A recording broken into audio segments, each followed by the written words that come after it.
అందరికీ నమస్కారం.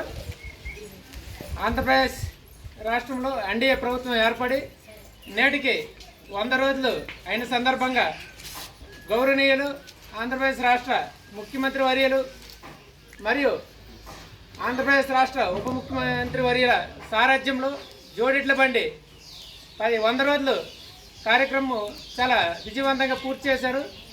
100 రోజులలో మనం సాధించిన విజయాలు ఏమిటంటే, మొట్టమొదటిసారి వృద్ధులకు, వికలాంగులకు మరియు డయాలసిస్ పేషెంట్లకు పెన్షన్ అనేది పంపిణీ చాలా సంతోషకరము. 3000 పెన్షన్ ఒకేసారి 4000, మొదటి నెల 7000 రూపాయలు అనేది పంపిణీ చేయడం జరిగింది.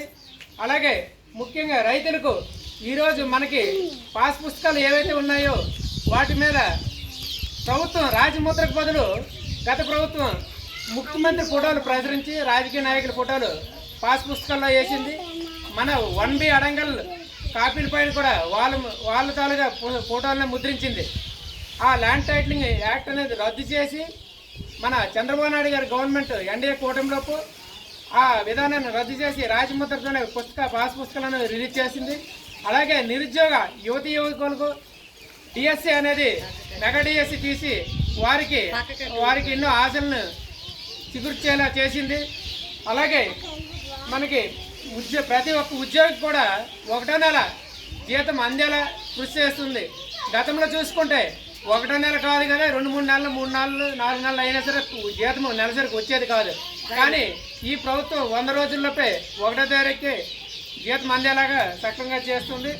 అలాగే మనకి రాష్ట్రంలోపు 175 కేంద్రాల్లోపు అన్నా క్యాంటీన్లు అనేవి ఓపెన్ చేసి పేదలకు పట్టిడన్నం 5 రూపాయలకే పట్టిడన్నం పెట్టే కార్యక్రమం కూడా మన ఎన్డీఏ గవర్నమెంట్ తీసుకొచ్చింది.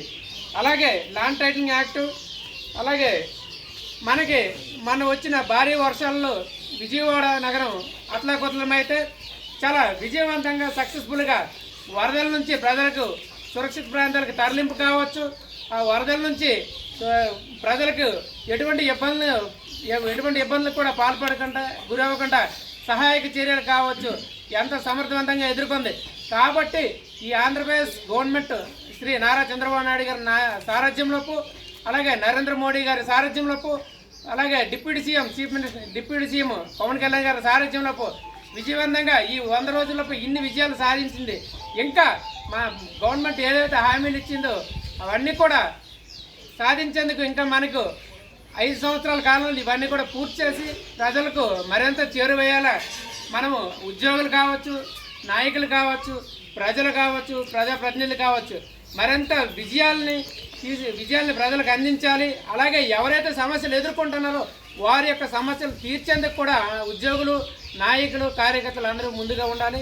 ఈ కార్యక్రమానికి ఆహ్వానించిన ఉద్యోగులకు మరియు మన నియోజకవర్గ శాసనసభ్యులైన శ్రీ మావిడి గోవిందరావు గారికి మరొకసారి ఆంధ్రప్రదేశ్ రాష్ట్ర ముఖ్యమంత్రికి, ఉప ముఖ్యమంత్రి అయిన కళ్యాణ్ గారికి ధన్యవాదాలు తెలియజేసుకున్నా.